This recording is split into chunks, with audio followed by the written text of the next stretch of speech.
Sa krus ang Panginoong Yesus. Bakit? Ano ang dahilan? Salamat, Ama, dahil maaari naming pagbulay-bulayan ang kamatayan ng iyong anak na si Jesus. Na maaari naming balik-balikan at salamat sa napakagandang pagre-record ng Bible. Sa napakahalagang kaganapan na ito, na sa lahat ng panahon maaari naming balikan at pagbulay-bulayan ang kahulugan. Ngayon, Panginoon, pakalinisin niyo po kami, ang aming puso, ang aming isip, at turuan niyo kami, Panginoon. Dagdagan niyo pa ang pagkaunawa namin tungkol sa pagkakapako ni Jesus at ano ang kahulugan nito sa aming buhay. We ask you, Father, to be our speaker, lead us, teach us, heal our infirmities, strengthen us. Give us the power of the Spirit to grasp the mystery of the crucifixion of Jesus, your Son. Father, we thank you, we honor you in the name of Him who was crucified for us, in the name of Jesus Christ, our Lord. Jesus was tried and sentenced to die on a cross. At pagkatapos noon, ay dali-dali na siyang pinapunta doon sa pagpapakuan sa Kanya. At siya nga ay ipinako. Mark 15:23, there they gave him some wine mixed with a drug to ease the pain, but he refused to drink it. Sobrang sakit ng mapako sa krus. At meron naman kahit konting habag na nalalabi sa pamamaraan ng pagpatay na ito sa mga convicted criminals, pinaiinom nila ng alak, mamurahing alak na hinaluan ng kung ano-ano. Kuminsan ay mga katas ng abdo, ng hayop, para maging pampamanhid. Nalalasing, nababangag yung ipapako at hindi gaanong nararamdaman ang sakit. But Jesus refused the anesthesia. He had to be fully aware of the pain. Tinanggihan ng Panginoon na inumin ito, buong kagisingan, katapangan, at buong loob niyang hinarap ang lahat ng kahulugan ng kasakitan na mapako sa krus. Jesus suffered for our sins in conscious wakefulness. Think of yourself having an operation without anesthesia. Walang pampatulog, walang pampamanhid. Higit pa ron ang mapako sa krus. Talagang hindi iniwasan ng Panginoon yung hapdi, yung kirot, yung sakit dahil talagang aakuin niya ang parusa para sa mga kasalanan nating lahat. Mark 15:24, they nailed Jesus to a cross and gambled to see who would get his clothes. At habang siya na may nagdurusa, unti-unting namamatay, ay pinagsusugalan naman yung kanyang damit na hinubad sa kanya. Being crucified entailed being stripped naked. It was ease for the executioners.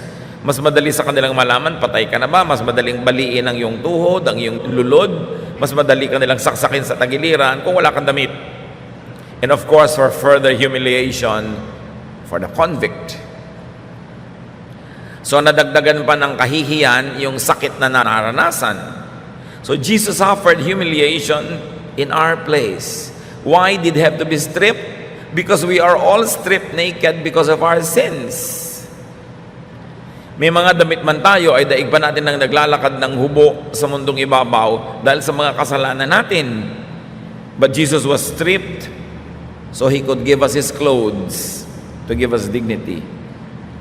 So sa kanyang pagkakapako, tayo yung nakaligtas sa pagkakapako, sa kanyang pagkakahubad, ibinigay sa atin yung damit para tayo ang magkaroon ng saplot.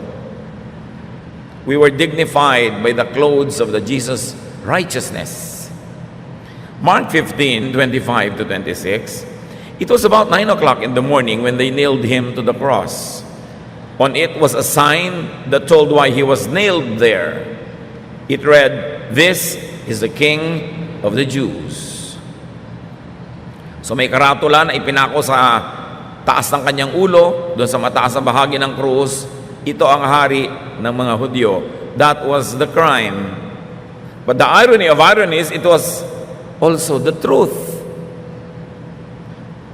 At dyan pa lang meron na agad tayong leksyon, mga kapatid. Truth could have a high price.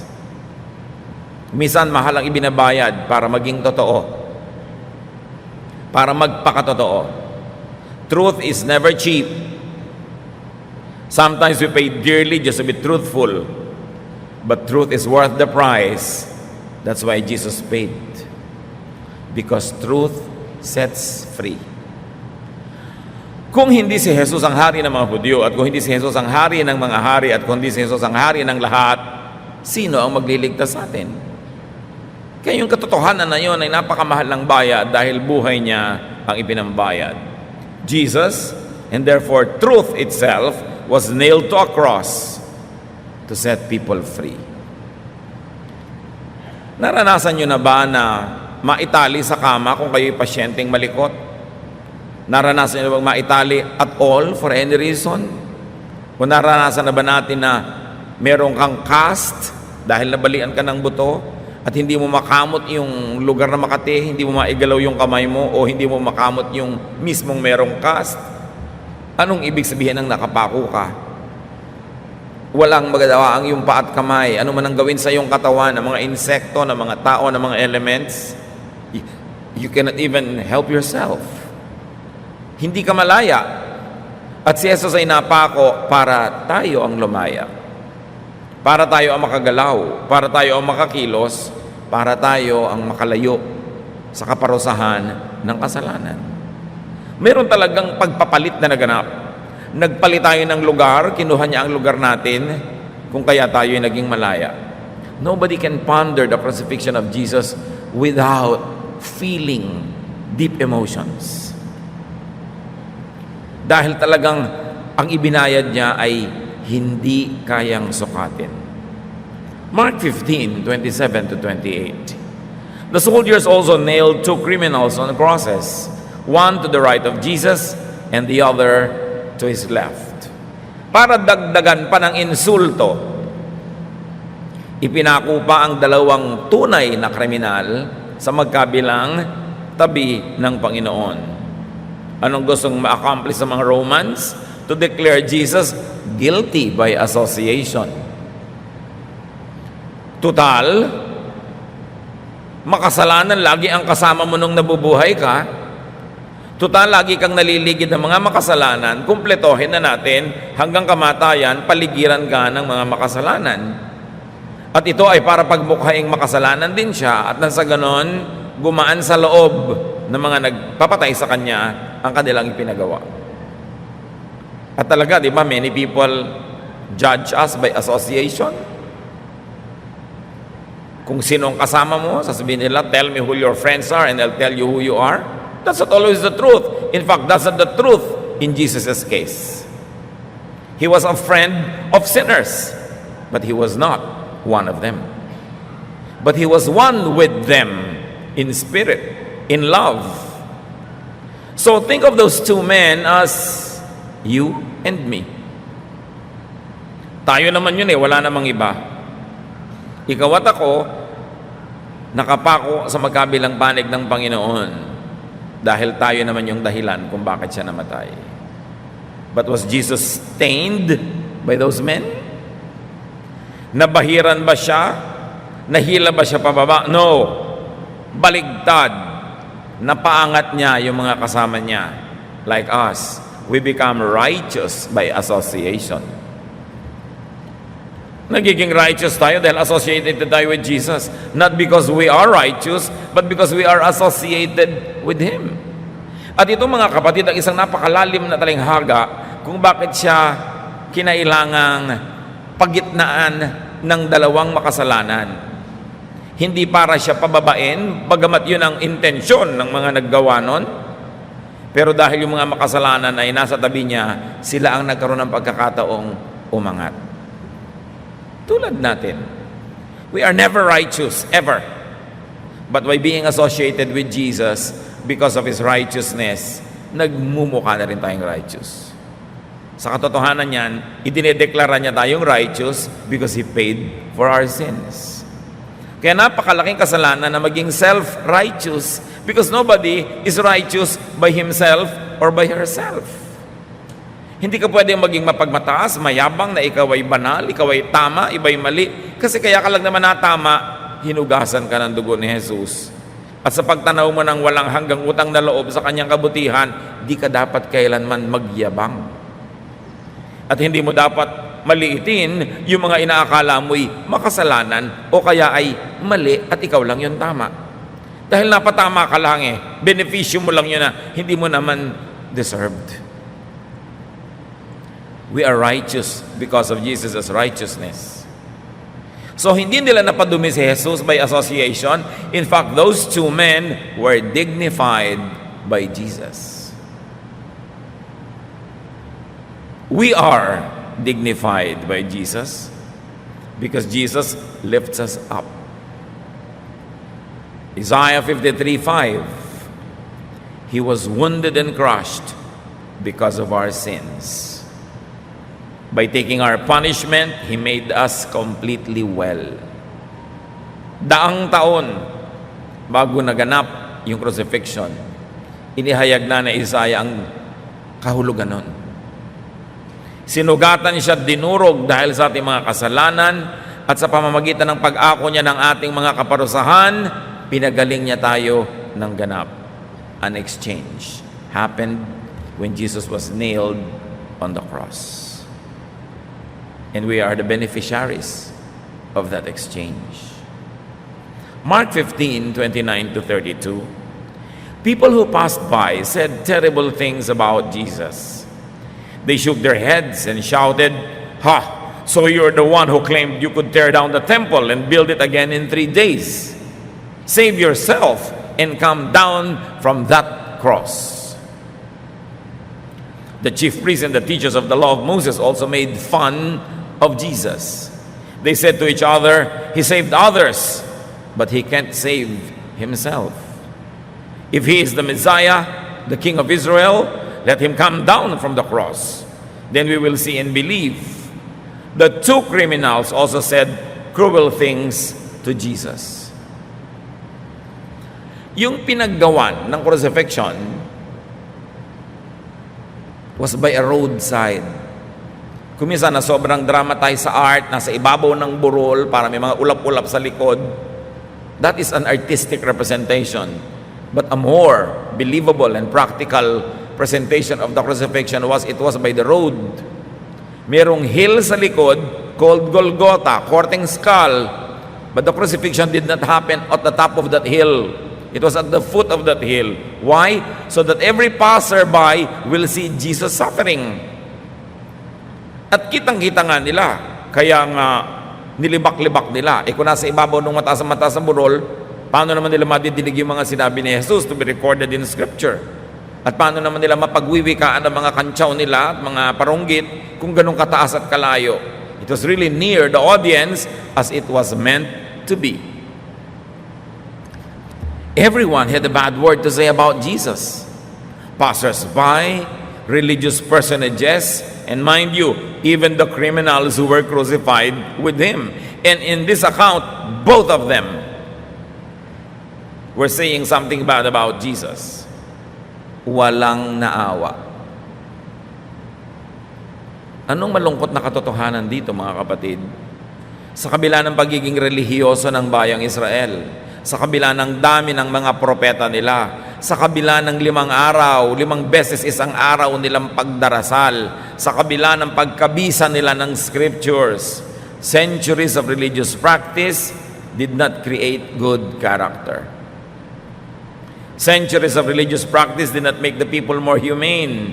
In fact, centuries of religious practice hardened the people's hearts.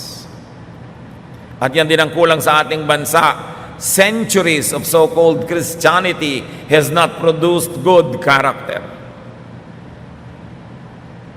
Yung religious practice pa nga ang naging excuse para sa ating mga kalabisan. Walang ipinagkaiba yung mga Israelites sa hindi mananampalataya. How does this happen to Christians and even to followers of other religions today? It does happen. Mas relihiyoso pa nga kuminsan, mas malupit, mas masungit, mas mahirap kasama, mas judgmental, mas walang lugar sa puso para maawa, lalo sa mga nagkakasala. At sinasabi pa nila, akala ko ba 3 days, bubuuin mo uli ang templo, bumaba ka muna dyan. Of course, they were quoting a misquote. Misquoted na nga si Jesus sa trial, kinokot pa nila yung misquote. At sabi nila, He saved others. True. But why don't they remember the truth that He saved others? Now, they are using it negatively. Sabi, nagligtas ka ng marami, ba't di mo iligtas ang sarili mo? Na para bang kasalanan na magligtas ng marami? Masama ba na maghangad ng matuwid na daan? Masama ba na gustuhin niya ng matuwid na daan? Pero tuwing may isang clerk sa City Hall na nagkakasala, tuwing mayroong isang policeman na abusive, sasabihin ng mga tao, yan ba ang matuwid na daan? Para bang sinasabi natin, huwag ka nalang magsabi ng matuwid na daan. Kasi if nagsabi ka niya tuloy, i-crucify ka because of that. Ginagamit negatively. Di ba sabi mo? Ganon din tayo sa kapwa natin, di ba? Pag sinabing hindi kita papabayaan, tapos biglang eto hindi ka ngayon maalagaan dahil may kulang talaga siya. Sabi mo, di ba? Sabi mo, hindi mo ko papabayaan. Bakit natin pinaparusahan yung mga tao na nagsasabi ng mabuti at may intensyong gumawa ng mabuti, lalo sa mga panahon na kinakapos sila, buti nga may intensyon kaysa wala. Ngayon, minamasama ng mga tao yung sabi niya, siya ay nagpagaling ng mga tao. Ba't hindi niya mapagaling ang sarili niya? Ba't hindi niya ngayon matulungan ang sarili niya? Na parang krimen yung ginawa ni Jesus noon na tumulong sa iba. Those types of people could be us. Pwede nating ipako ang isang tao sa nasabi niya na mabuti noon at ngayong kinakapos siya, yun ang lagi nating uungkatin at pwede nating laging isumbat sa kanya. Na parang gusto na tutuloy magsisi, bakit nga ba nakapagsabi pa ako ng maganda? Bakit nga ba nakapangako pa ako na gagawa ako ng mabuti?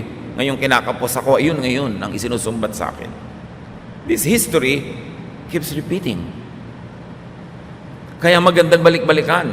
Ang mahalaga, lumabas ka sa kwento at tingnan mo ang sarili mo na nasa loob ng kwento na yon. Luke 23:27, a parallel account with additional details.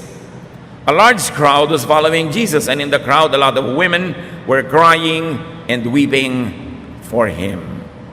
Meron naman na hindi katulad ng mga taga-Jerusalem. At ito yung mga promdi. Ito yung mga believers from Galilee who followed Jesus from Galilee to Jerusalem. Parang kumbaga ang layo niya ay halos Pangasinan, mga taga ron sila. Tapos nagpuntahan sa Maynila, sumunod kay Jesus sa capital city. At sila yung susunod-sunod, nananangis, umiiyak, dahil kilala nila si Jesus. Si Jesus naman kasi hindi naman talaga masyadong kilala sa Jerusalem. Most of His ministry were done in Galilee, sa isang malayong probinsya. At doon siya napahamak sa city na ito. True believers, the truly spiritual, wept. Yun naman talaga ang tamang reaction sa nangyayari. The people were divided among those who mocked and laughed at Jesus when He suffered, and those who deserted and denied Him when the going was tough, and those who followed Jesus to Calvary and wept for Him. The question is, who am I? Who are you among them? Sa pagdurusa ng Panginoon, merong pinagtawanan siya, nilibak. Meron namang dahil mahirap na ang lagay, ay iniwan siya, itinanggi na kasama siya, at merong hanggang doon sa kamatayan ay sumunod at nananangis. They were one with the Lord. Sino tayo doon? Surely, pwede tayong mamili ng isa sa tatlong choices. What is our stand when our Christianity is under attack? When spirituality becomes difficult and not famous or not popular, what do we do with our association with Jesus? Itinatago ba natin yung association natin sa Kanya tulad ng itinago ni Peter?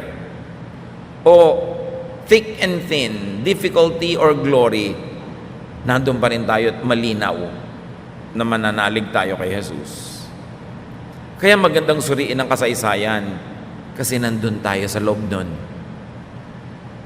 Luke 23:28-31.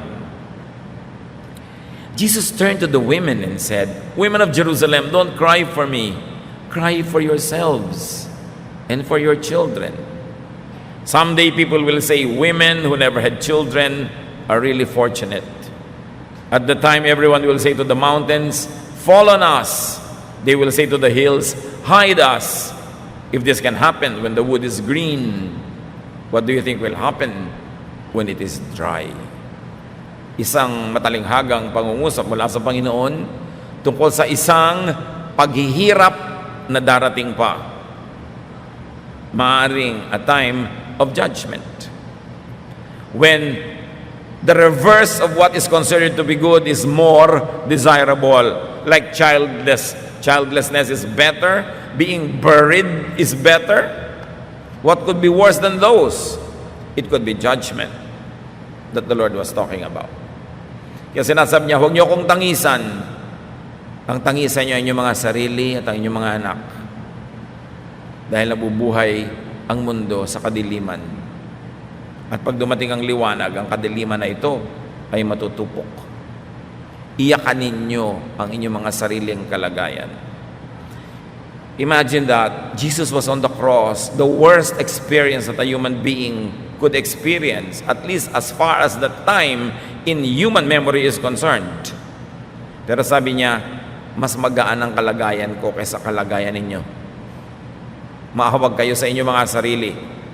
Yun ang kalagayan ng tao pag ang tao ay nabubuhay sa kadiliman, pag ang tao ay nasa kasalanan dahil may darating na napakahirap na paghuhukom. The women then were believers of Jesus, but he said, weep for yourselves. Therefore, the women now are symbols of Israel. Kaya sabi niya, women of Jerusalem, though these women were from Galilee actually. Because Jerusalem was the center, it was the symbol of the Jewish civilization. Weep for yourselves. The nation is lost. The people are lost. And your situation is more difficult than mine at the moment. Luke 23:34-35, Jesus said, Father, forgive these people. They don't know what they're doing. Habang nagdurusa, ang Panginoon pa ang humingi ng tawad para sa mga nagpapasakit sa Kanya. You see? This is the only correct and righteous way to react to people's sinfulness and cruelty and errors. To realize that they are spiritually blind. Hindi mo lang pwedeng sabihin na masama ang taong yon. Nagsasabihin mo, nabubulagan siya, nadidiliman. Ginawan ko na ng mabuti, masama pa ang ginawa sa akin. The normal reaction is magagalit tayo. Pero para bang naisip mong, ganun kadilim ang isip niya na hindi niya makita ang katwiran. Ganun kalala ang talab sa kanya ni Satanas na akala niya tama ang mali. People lack the necessary enlightenment. Wala silang kaliwanagan.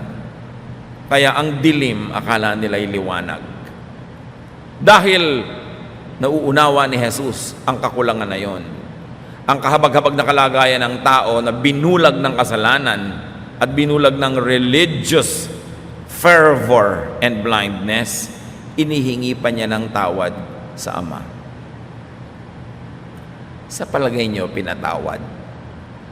Si Jesus ang humihingi ng tawad. Si Jesus ay nagbabayad para yung paghingi niya ng tawad ay hindi naman libre, may bayad. Grabe ang pagmamahal. Para ihingi mo ng tawad sa Diyos ang gumagawa ng mali sa inyo. Anong kadalasang sinasabi natin? Napahamak siya. Nagkasakit sana siya. Malasin sana siya. Or kung banal at nagbabanal-banalan, ipinasa Diyos ko na siya. Anong ibig sabihin nun? Sa Diyos ko pinapa-judge. Actually, judgment pa rin ang gusto mo, di ba? Kaya lang ipinapasa Diyos mo para hindi ka masisi. Pero, hiningi mo ba ng tawad, Lord, patawarin niyo po ang biyanan ko na nagpapahirap sa buhay ko. Patawarin niyo po ang manugang ko. Patawarin niyo yung kapitbahay ko. Patawarin niyo yung pumatay sa anak ko. Patawarin niyo yung sumunog ng bahay ko. Patawarin niyo yung kaibigan kong nangagaw ng nobyo ko. Sinasabi ba natin yon? Kaya pag sinabi mong ipinapasa Diyos ko na, ang ibig sabihin, Diyos nang bahala magparusa sa Kanya. Pero si Jesus, inihingi niya ng tawad. At binayaran niya yung kasalanan ng mga gumagawa noon sa Kanya at lahat ng kasalanan nating lahat. Anong kahulugan? The world has not stained Jesus. Hindi na bahiran, hindi na rumihan, hindi na mantsahan, hindi na lamatan, sa kabila ng lahat. Nanaig, nagtagumpay ang anak ng Diyos. Ang tunay na pananagumpay ay pananatiling maka-Diyos sa kabila ng lahat. Luke 23:39-43. Another detail added by Luke. One of the criminals hanging there also insulted Jesus by saying, "Aren't you the Messiah? Save yourself and save us." But the other criminal told the first one off, "Don't you fear God? Aren't you getting the same punishment as this man? We got what was coming to us, but he didn't do anything wrong." Then he said to Jesus, "Remember me when you come into your power." Jesus replied, "I promise that today you will be with me in paradise." Tanong siguro ng iba, akala ko ba kanina pareho silang may masamang sinasabi? Ba't itong isang ngayon biglang tama ang sinasabi? Well, hindi na ba niya pwedeng baguhin ang isip niya? Take both as biblical and take both as correct and believable and reliable. But time lapsed. Time passed. One of the criminals asked Jesus to remember him. Could he have had the last-minute conversion? Sa Mark, kasama siyang nanglilibak. Sa Luke, nagbagong loob na siya. Merong magandang mensahe dito, mga kapatid. Everyone could change his mind. Everyone could convert. Everyone could see the light. At hindi ba, marami sa atin ngayon na nananalig, taimtim magbasa ng Biblia at faithful magpunta sa church, dati mga kontrabida.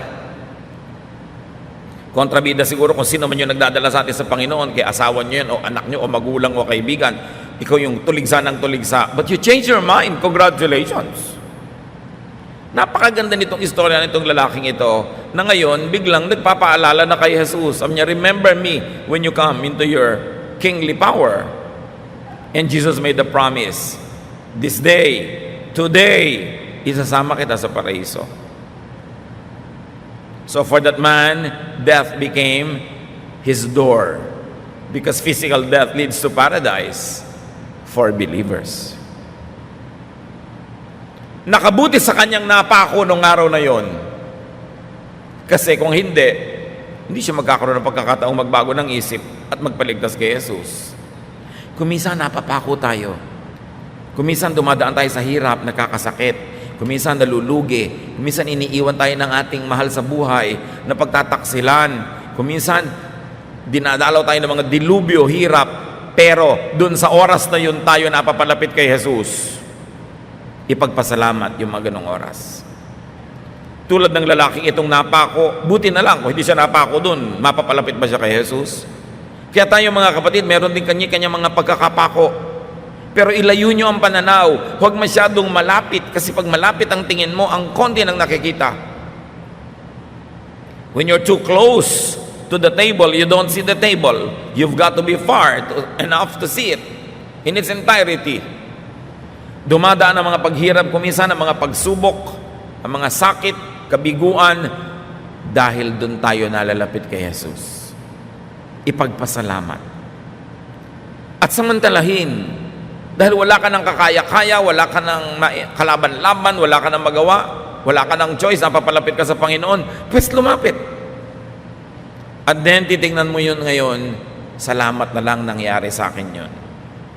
Kung hindi ako nabigo nun, hindi siguro ako makikinig ng isang mensahe. Kung hindi ako naiinip doon at hindi makatulog, siguro hindi ko mababasa yung Biblia. Kung hindi pa ako nagkasakit, hindi ako madadalaw ng nagsalita sa akin tungkol sa Panginoon. Things like that. May plano ang Diyos para sa atin.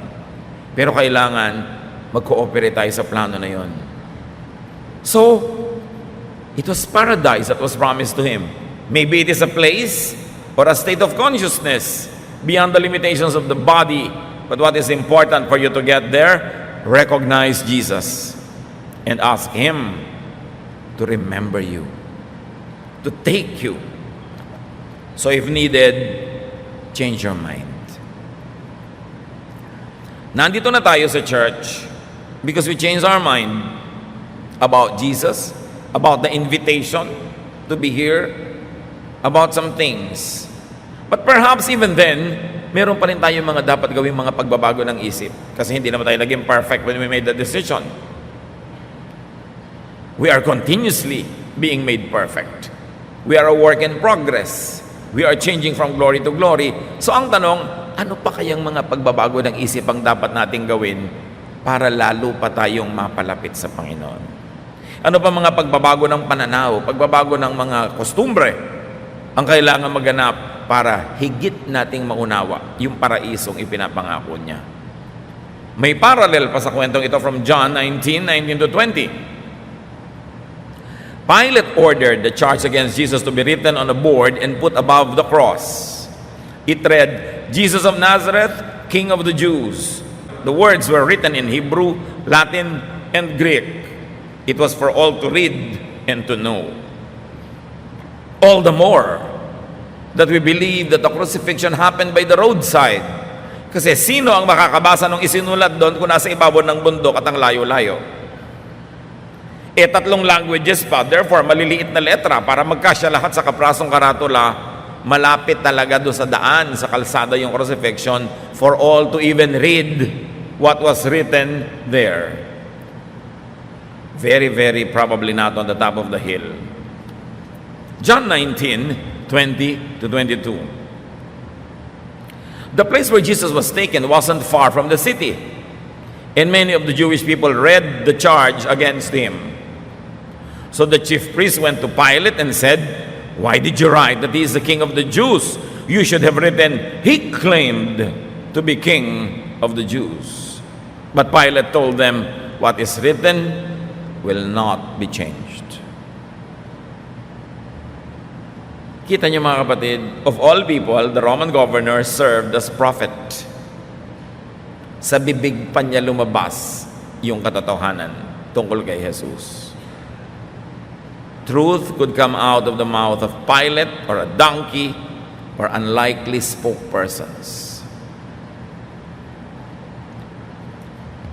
Dapat laging bukas ang tainga natin. Hindi lahat ng katotohanan ang gagaling sa mga religious leaders. Maraming katotohanan sa Biblia nang galing pa nga sa bibig ng hayop, sa bibig ng mga bata, sa bibig ng mga makasalanan, at ngayon sa bibig ni Pilate. Lagi ka dapat alert dahil maraming pinagdaraanan ng katotohanan para makarating sa atin. John 19:23-24. After the soldiers had nailed Jesus to the cross, they divided up his clothes into 4 parts, another parallel account, one for each of them. But his outer garment was made from a single piece of cloth, and it did not have any seams. The soldiers said to each other, "Let's not rip it apart. We will gamble to see who gets it." This happened so that the scriptures would come true, which say, "They divided up my clothes and gambled for my garments." The soldiers then did what they had decided. So pinagsugalan ang damit ng Panginoon, which by itself is another message. Yung mga layer-layer ng suot niya, yung outer garment niya na walang tahi, walang sulse, one piece of cloth. It was a seamless one-piece cloth, similar to what pilgrims wear even in India and the pilgrims that go to Mecca. Yung walang tahi, kaya nakapulupot lang sa kanila yung mga telang ito. Matanda ang pinagmulan ng kaugalian nung ganung mga kasuotan. John 19:25-27. Jesus' mother stood beside the cross with her sister and Mary, the wife of Clopas. Mary Magdalene was standing there too. When Jesus saw his mother and his favorite disciple with her, he said to his mother, "This man is now your son." Then he said to the disciple, "She is now your mother." From then on, the disciple took her into his own home. Nabanggit ang kapatid ni Maria, na nanay ng Panginoon. So may 3 Maria noon. Si Maria na asawa ni Clopas, si Maria Magdalena, at Mariang ina, plus other women. So many people were there, very especially John, the beloved disciple, was there. And no wonder he was the Lord's favorite. He was there at the foot of the cross during those crucifixion. Ibig sabihin talagang malapit ang kanyang loob, while the other disciples were looking from afar, safely distant. Pero pansinin niyo mga kapatid, nakabaon ang mga pako sa mga buto, laman ng Panginoon.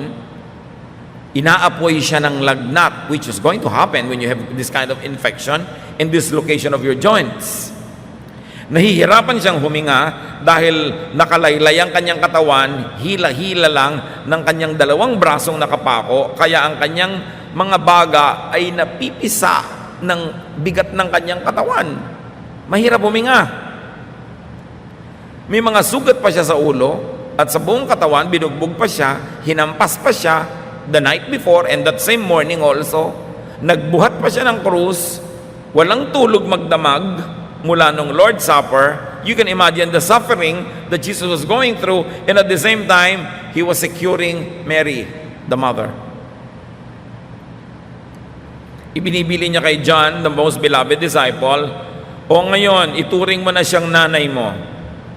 At sabi niya kay Mary, wala ngayon, ituring niyo na siyang inyong anak. Why?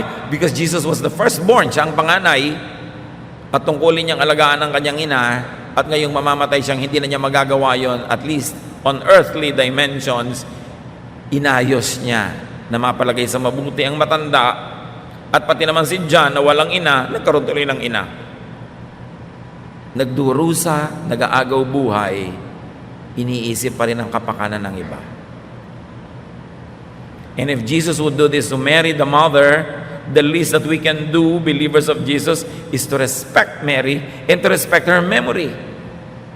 We are to honor her. All generations will call her blessed. Hindi ko maintindihan yung maraming born-again Christian na walang ginawa kundi pagtawanan, libakin at baliwalain si Mary. Mary is important. The mother of Jesus on earth was very important and Jesus loved her. So should we. But of course, worship belongs only to God. And we should pray only to God in the name of Jesus. Pero hindi natin dapat binabaliwala ang alaala ng napakahalagang babaeng ito. Hindi ko man nagba-Bible study ka, nagba-Bible ka, born-again Christian ka, magiging lapastangan ka kay Mary. We should not do that. Pero may isa pang lesson para sa atin mga kapatid. Value your family. Sila ang nandyan hanggang huling sandali. Kung yung family mo man, biological family o nilikha mo because of your close relationship with them, yun ang pamilya mo, value your family. So why did Jesus have to be crucified? Yan ang tanong natin sa simula. Why did they have to suffer terribly? Jesus had to be crucified and to suffer so He could be at Calvary with the two criminals. So He could be at Calvary with us and take us to paradise. Take to paradise those who would believe and ask Him. Kung nanatili si Jesus sa langit, hindi bumaba sa lupa at hindi nagpunta sa Kalbaryo, paano tayo magkakaroon ng contact sa Kanya? He made heaven accessible. Not by asking us to climb to heaven on our own because we could not. Even there are the 10 commandments. Lalong humirap, lumapit sa Diyos, hindi dumali. Hindi tayo inutusan ng Panginoong akyatin ang langit, dalhin natin kaya, bumaba ang kanyang anak. Na siya namang dapat natin gawin.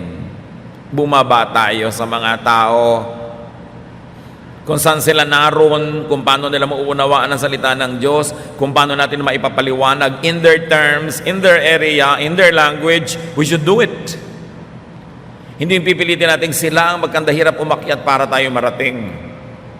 Hindi ganon ang halimbawa ng Panginoon. Siya ang lumapit. Jesus had to be crucified. He had to be at Calvary to be stripped so He could clothe us. Bakit kinailangan siyang mahubdan? Para tayo madamitan. Jesus had to be nailed to set us free. It was an exchange. Jesus had to be crucified to bring us to God. Because we are nailed on the cross. Ang totoo niyan, mula nung nagkasala tayo, napako na tayo sa krus. So si Jesus na malaya, nagpapako para tayo mapatayo, mapalayo, mapababa sa krus, at makaakyat sa langit.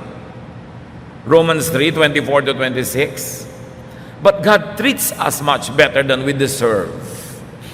And because of Jesus Christ, He freely accepts us and sets us free from our sins.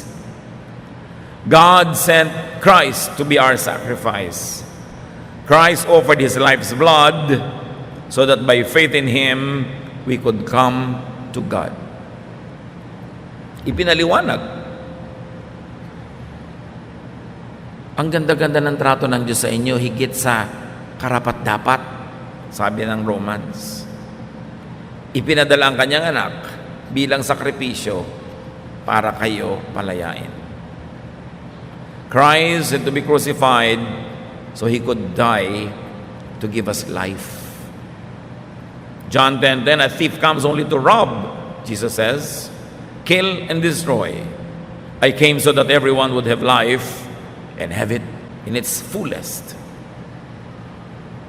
So no criminal is beyond redemption.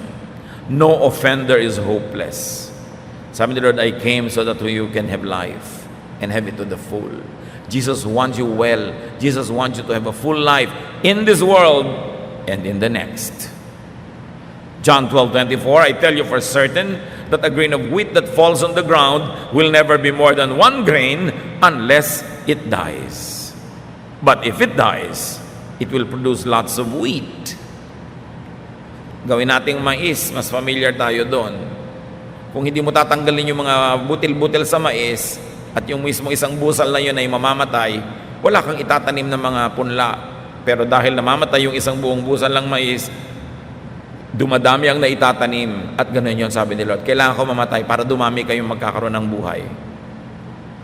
So let the death of Jesus give you life in all its facets. At huwag tayo nag-iisip na ang buhay ay para lamang doon sa kabila. Dapat dito rin. Ganun ang pagmamahal ng Panginoon. Pinagaling niya ang mga may sakit, pinakain niya yung mga nagugutom, pinatawad ang mga may kasalanan, inirestore niya sa lipunan yung mga puwera, dahil interesado rin siya na dito sa mundo magkaroon tayo ng magandang buhay. So what lesson can we learn? What else? Be the criminal who turned around, who recognized and asked Jesus to take him. Kung meron tayong mga kasama ngayon o nakikinig sa mensaheng ito na hindi pa talaga kayo malinaw na nagpapaligtas kay Jesus, hindi nyo pa sinasabing kinikilala kita, ikaw talaga yung mabuti, ikaw ang anak ng Diyos, ikaw ang tagapagligtas, iligtas nyo ako. Kung hindi nyo pa nagagawa yan, gawin nyo na. Ano pang hinihintay natin? There is nothing to lose and everything to gain. Jesus positioned Himself with sinners to connect with them, to dignify them, and to save them. And so should we. Hindi tayo kahit kailanman darating sa buhay ng isang itinuturing nating makasalanan para siya husgahan, para siya isa puwera, para kawawain, para ipahiya. Hindi ganoon ang ginawa ng Panginoon. Siya ang tumanggap ng kahihiyan para bigyan niya ng dangal yung inililigtas niyang makasalanan. Hindi na natin kailangan magpapako sa krus para sa ibang mahal natin sa buhay at mga kakilala at kaibigan. Dahil ginawa na ni Jesus, ang gagawin na lang natin, huwag nating husgahan. Huwag nating kawawain, ilapit natin sa Panginoon sa pamamagitan ng ating pag-ibig. Love is the greatest argument for Jesus. So talk with Jesus. Ask Jesus to take you to paradise with Him in the next life. And if you have done that already, ask Him to take you to paradise now, here. Because Jesus also cares for this side of eternity. Have the kingdom of God within you now. And take your loved ones to Calvary so they could meet Jesus, believe, and they themselves could ask Jesus to take them to paradise. Huwag na tayong malungkot dahil sa kamatayan ng Panginoon. Salamat naman at lumipas na yun, at salamat naman at nabuhay siya muli. Malungkot na lang tayo para sa ating mga sarili kung hindi pa tayo nakikinabang sa kamatayan na yun, at malungkot tayo para sa mga kilala at mahal natin sa buhay. Sabi niya, women of Jerusalem, do not weep for me. Weep for yourselves and weep for Jerusalem. Do we weep enough for the people in our families, in our neighborhoods, in our circle of friends, to the point of really consciously, lovingly bringing them to Christ? Alam natin ang choices. 2 men were beside him that day. One asked to be saved, one did not. Or at least there is no record that he did. The same